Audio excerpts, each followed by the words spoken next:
Good morning, dear students. I, Sabia Parveen, your chemistry teacher, would like to welcome you all to the online session of 2020-21. Students, I also want to congratulate you all for scoring good marks in your board exams. Students, first I will tell you that what book you have to prefer for class 11th chemistry.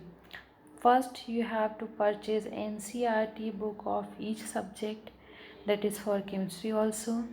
And here you need to have one refresher, that mostly we are preferring Pradeep's publication, because here whatever the words they have used for explaining the topics is very easy and is liked by many of the students and will help you to understand all the things more clearly and easily and with very short time. So that's why I refer you all to take Pradeep's publication as a reference. Okay. So here first chapter of class 11th chemistry, that is some basic concepts of chemistry. Here in this chapter we will recall few of the topics that already we have studied in class 9th. First, we need to know what is chemistry and why there is need to study about the chemistry. We know that chemistry, it is a branch of science in which we are studying about the properties of matter, composition of matter, their appearance, their structures, and all about matter. That's why it is also called to be as science of atoms and molecules, because we know that the smallest particles of matter is what? That is atom.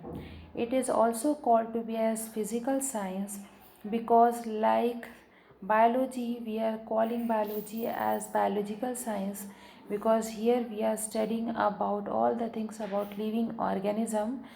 So in the chemistry we are studying all thing about the non-living thing. That's why it is called to be as physical chemistry. Okay, here we have lots of importance of chemistry. That's why there is need to know everything about chemistry. Chemistry has given lots of things which is very beneficial in our daily life. Nowadays we cannot imagine life without chemistry, because most of the thing we are using in our daily life, it is because of the scope of chemistry only. Okay, so what are they? Like our body, it is made up of what? Most of the things that are present in our body, it is a kind or compounds of carbon, and these compounds of carbon we are discussing in a branch of chemistry that is called to be as organic chemistry, isn't it? Next, we have inorganic chemistry, in which we are discussing all the things about the physical state of matter. Okay, next we have some more type of chemistry, that is physical chemistry, analytical chemistry, that you will be studying in higher classes, analytical chemistry. Here I am going to tell you some basic importance of chemistry. Without this one, life would not be possible. Like medicine, we know that medicine, it is a biggest gift of chemistry, because with the help of this medicine we are able to sustain more life because of the use of medicines. Okay, most of the thing that we people are using in our daily life, like whatever the clothes you are wearing, it is also carbon. The bottles we are using, it is also made up of what? Plastics, polythenes, that is also carbon. Means these all are because of the scope of chemistry. See, here we have first importance of chemistry, that it has provide chemical fertilizer, pesticide, weedicide. This also you knows about that. Second, it help us to preserve food by use of preservatives. Next we have, it has given method to test the presence of adulterants. Many life-saving drugs such as cisplatin and Taxol are effective in cancer therapy, AZT, that is azithromycin, used to helping AIDS victim. That already I told you about. Many type of medicine, all the medicines, it is because of the knowledge of chemistry only. We are also using anesthetic is also what, with the help of anesthesia we are able to make some of the part of the patient dead. With the help of this dead part we are able to do the surgery, which is also beneficial. And we have many uses of this chemistry. Like refrigerant, also we are using a type of gas which is called to be as chlorofluorocarbon. But now we know that this chlorofluorocarbon are responsible for the damage of the ozone layer. That's why here we are using one type of gas which is eco-friendly and which do not destroy ozone layer, because ozone layer, it is a very important layer which do not let the rays, harmful rays to reach to the earth directly. That is hydrochlorofluorocarbon. Okay. Petrol that we are using, it is also what, it is also a type of means like gas we are using, petroleum. It is also octane, butane. Okay, that is also hydrocarbon. These all are the importance of carbon. Now here we are going to discuss about the nature of matter. Matter, we know that what do you mean by matter. As I already told you that in this chapter we will be discussing or recalling few of the topics that already we have studied in class 9, that is matter. Matter is what, anything which occupies space and having some mass is called to be as matter. Okay, which has the ability to occupy some of the space. Like if we are keeping a pen in any table, so that much of the space is taken by the pen. If we need to keep any else thing in the table, then we are keeping somewhere else. Why? Because certain place is taken by pen. Thus pen is called to be as matter. Now classification of matter. Matter are classified into two, that is on the basis of physical classification and chemical classification. First, physically matter is divided into three, that is solid, liquid and gas, which is the physical state of matter. Second, here we have the chemical classification. Here this is also classified into two, that is pure substance and impure substance. Pure substance is classified, pure substance means what, the substance which is made up of only one kind of substance is called to be as pure substance. This pure substance is also classified into two, that is elements and compounds. Next we have impure substance. Impure substance is that which is made up of combination of many substances, more than one type of substance, that is called as impure substance. Impure substance is also classified into one, that is mixture. Mixture, it is of two type, homogeneous mixture or heterogeneous mixture. Mixture means combination of two or more than two. So if two of the substance mix with each other completely, that we cannot separate it by physical mean, then it is called to be as homogeneous mixture. And if these two substances do not mix with each other completely or uniformly, and we can separate it by a physical mean, then it is called to be as heterogeneous mixture. Now here again we have the classification of compounds, that is inorganic compound and organic compound. That here in this class 11th we are discussing both compounds, that is inorganic compounds and the organic compounds. First, in this class you will be having two books of chemistry. One is volume 1 and another one is volume 2. In volume 1 you will be getting some part of physical chemistry and inorganic chemistry, and in volume 2 you will be getting organic chemistry. Okay.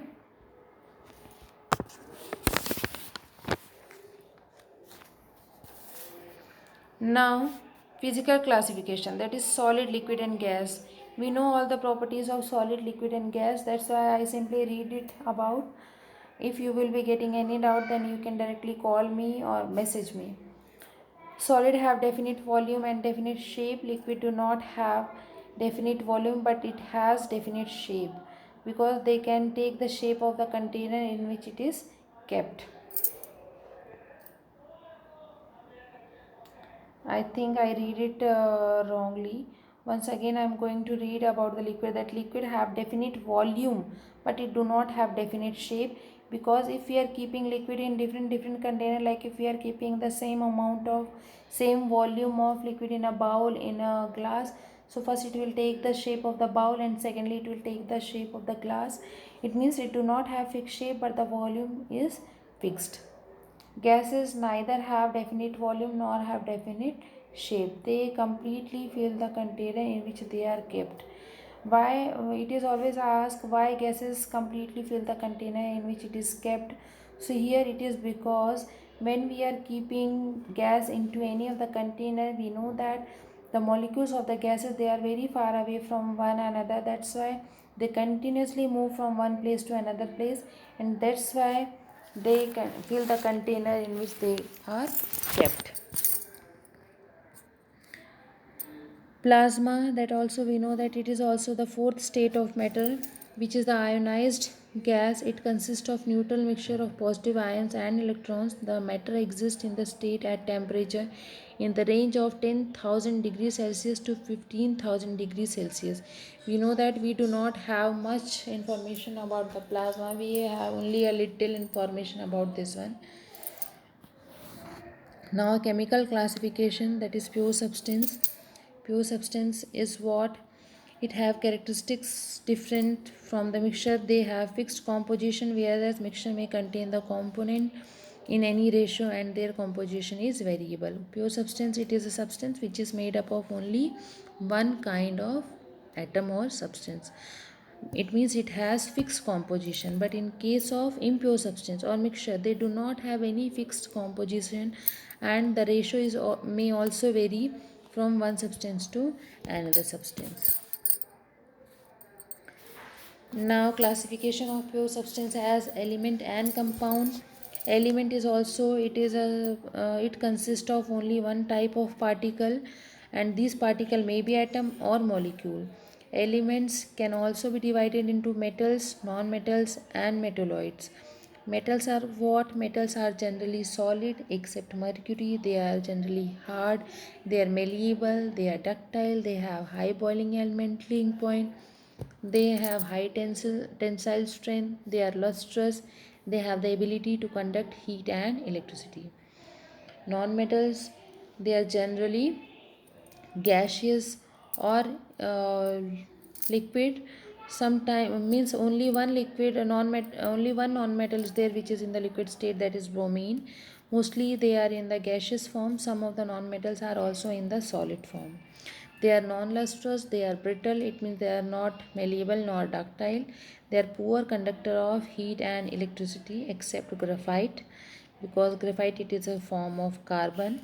Some examples of this one is sulfur, phosphorus, nitrogen, hydrogen, oxygen, etc. Metalloids is what? These are the elements which are having the characteristic which is following the characteristics of both metals and non-metal. Some example of this one are silicon, arsenic, tin, bismuth, antimony. Now we have compounds. Compounds is what? Compound, it is made up of combination of two different elements in a fixed ratio. When same elements, the atoms of same element combine, it form molecule. Like hydrogen, hydrogen combine, then it form molecule of hydrogen. Oxygen, oxygen combine, then it form molecule of oxygen. But when different element like hydrogen and oxygen, different element combine with each other, then it form compound. But here for the formation of compound, the ratio should always be fixed, and they are homogeneous in nature. Means by physical mean we cannot separate it. Types of compound, here we have two types of compound, that is organic compound and inorganic compounds. What do you mean by organic compounds? So carbon element is the essential constituent of these compound. In the organic compound we should have one bond between the carbon and hydrogen. That's why it is also called to be as hydrocarbon. One bond should be present there. they are mostly originated from the living organism, but nowadays we are also able to synthesize these organic compounds in the laboratory also. And here sometime the question is asked, which is the one first organic compound which is synthesized or prepared in the laboratory. So urea is the first organic compound which is prepared in the laboratory. After that we have prepared many more type of compound, that is organic compound, but urea is the first one. Okay. Earlier it was thought that organic compounds can only be the sources of organic compound is only animals and plants, but slowly scientists they discover to synthesize these organic compound in the laboratory also. But here all the carbon and hydrogen compound is called to be as organic compound except carbonates. Here also we have oxygen, means carbon, hydrogen, oxygen compound, but except carbonates, bicarbonates, cyanide, nitriles, these are not comes under the organic compound. Okay, these are the part of inorganic compound. Inorganic compounds are what? These compounds find their origin from non-living sources such as minerals, rocks. Some example are common salt, marbles, gypsum, etc. Here we will be in the section of inorganic compound. Here we will be discussing about on all the things which are originated from the earth crust, from minerals. Okay, means from the non-living sources. Now we have mixture, that already we have discussed. Mixture is what? It is a combination of two or more than two type of substance in any ratio. It is also of two type, homogeneous and heterogeneous. Homogeneous means when the composition is uniform throughout, and heterogeneous means when the composition is not uniform. Here we have the difference between the mixture and compound. Mixture, here the constituent are in any ratio, but in for the compound the constituent should be fixed. Mixture may be homogeneous, may be heterogeneous, but compound should always be homogeneous. Third, properties of mixture are midway between those of its constituent, but properties are entirely different from its constituent in case of compound. Means mixture, they show the properties of their constituent also from which it is made up of. Like if it is made up of iron and sulfur, then when they mix with each other and formation of some product takes place, then this product is going to show some of the property of iron also and sulfur also. But whenever we are talking about the compound, compound is going to show totally different property from the constituent which is made up of. Next property, that mixture are formed by physical change, but compound are formed by the chemical change. That's why it is homogeneous, and it is means by physical mean we cannot separate it. Melting point and boiling point of the mixture are not sharp, means it varies on the basis of the amount of substance we mixed. But in case of compound, the melting point and boiling point is very sharp, means accurate. Yes, we have some example of air for mixture, that is air, because air it is a combination of many type of gases. When we go to the different places, we get the different constituent of air. Like we know air, the main composition of air is what? Nitrogen, oxygen, carbon, some amount of helium, and some water vapor and other gases. But when we go to the different places, if we go nearby the factories, here the composition is totally different. It means it has some amount of sulfur also, more amount of carbon dioxide, more nitrogen is there. But when we go to the forest area, here the air is very pure, very fresh. So here the composition is totally different as compared to the factory area. Compound, the example for compound is calcium carbonate, sodium chloride. Here the ratio is fixed, means one sodium combined with one chlorine, then it forms sodium chloride. If we will be taking two sodium and one chlorine, then the compound having different property than that of sodium chloride. Okay students, for today we have this much only, because today you have, it is the very first class of yours. So if you will be getting any doubt, then kindly please call me or message me. Thank you for hearing me students. Thank you so much.